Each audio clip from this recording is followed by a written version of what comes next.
Good evening, ladies and gentlemen. Good evening to our viewers watching at home and abroad, all those at home. Good evening, and I hope you are staying safe.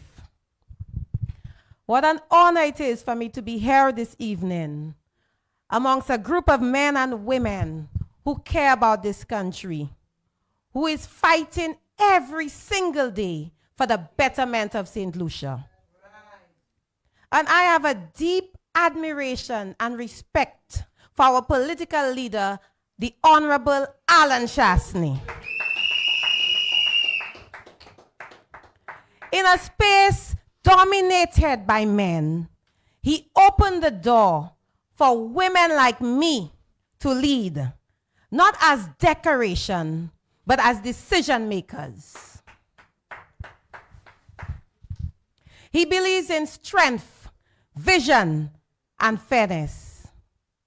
And under his leadership, the United Workers' Party has built the strongest, most capable team this country has ever seen. We are not in this for power. We are in this for the people, families, communities, and for St. Lucia. And we have the courage to fix, yes, fix. We have the courage to fix what the Labour Party has broken. The United Workers' Party is ready to rebuild St. Lucia. We are ready to restore hope. We are ready to serve you, the people who have been forgotten for almost 5 years. Now let's speak honestly tonight. Let's speak about every single St. Lucian who's feeling it in their homes, in their pockets, in their hearts. Because the question we must all ask ourselves, are we better off today than we were in 2019? No. Take a moment and think about it. Your groceries, your gas, your light bill, your bus fare, your rent, your medication. Every single thing has gone up. Except what? Except your income. Families cannot stretch their money far enough.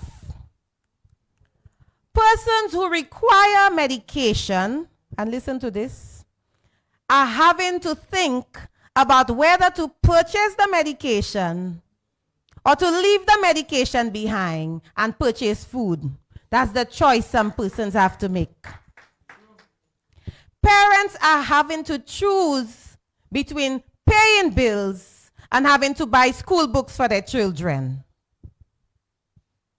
And small business owners are drowning under the weight of taxes and inflation. This government promised relief, but instead, what did they give us?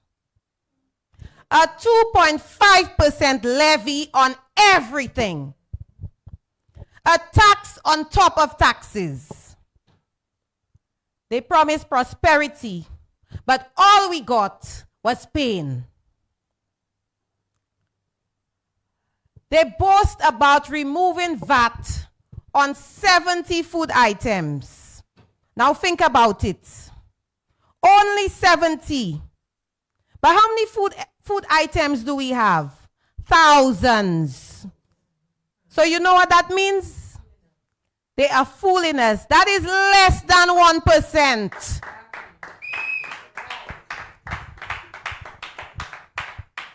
They are celebrating the crumbs whilst you can barely put food on your tables. Think about it. Whilst they are living large, you are suffering. You can barely put food on your table. And as if that wasn't enough, look at the price of gas. We are paying the highest gas prices in the entire OECS. And every cent is going into the government coffers. It is going to pay the high salaries of consultants, the high salaries of the ministers. Where are they when our families are living in fear? Let me tell you this. Silence is not leadership. Silence is betrayal. Silence is complicity. They are complicit when they remain silent.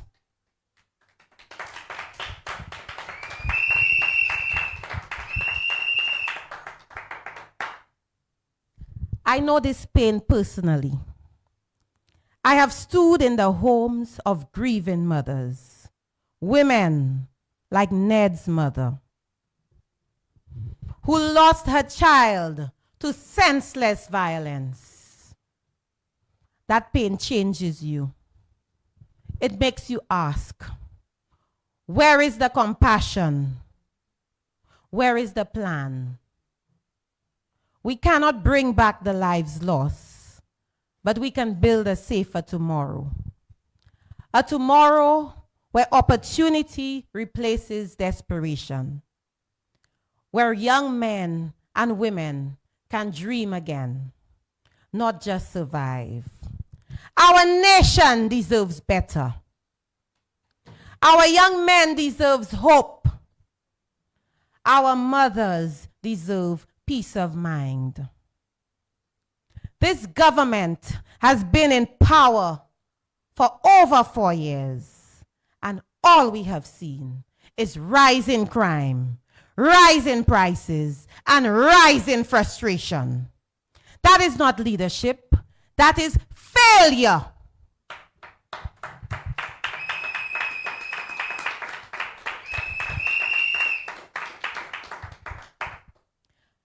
And now, let's bring it home to Gros-Islet.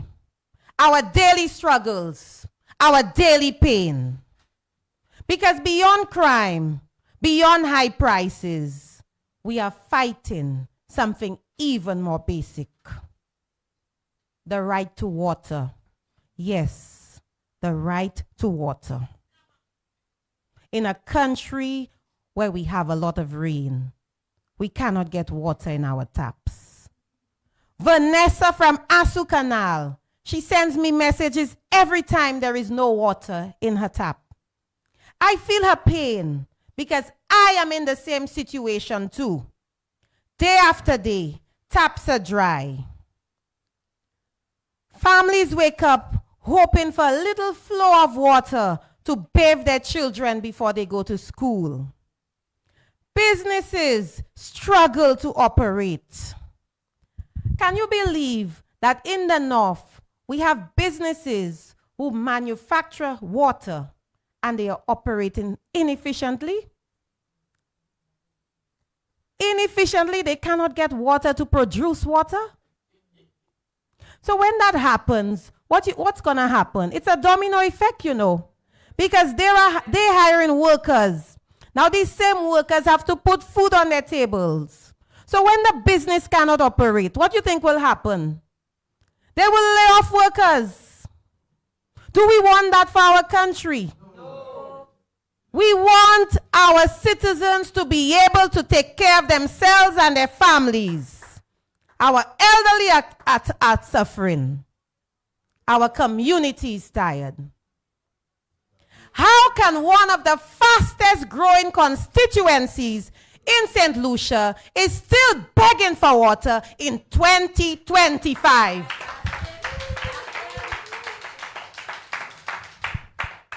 In 2025, no water in the north? Let me tell you why. Because this government has failed to maintain and the silt that John Comte took. Remember this. This crisis did not happen by accident. No, this crisis did not happen by accident. It happened because the SLP government does not care.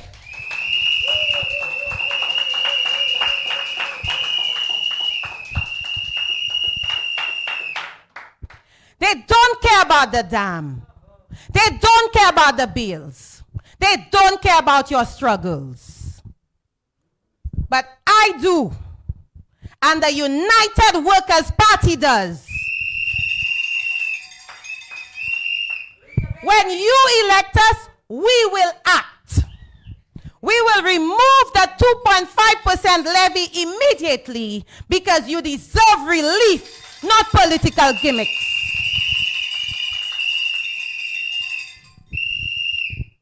We will lower gas prices and make life more affordable for every single household in this country.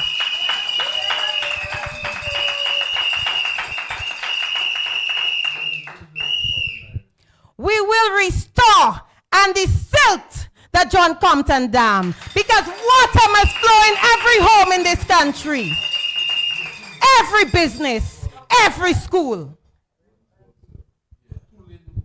We will invest in our young people with skills training, mentorship, and real opportunities.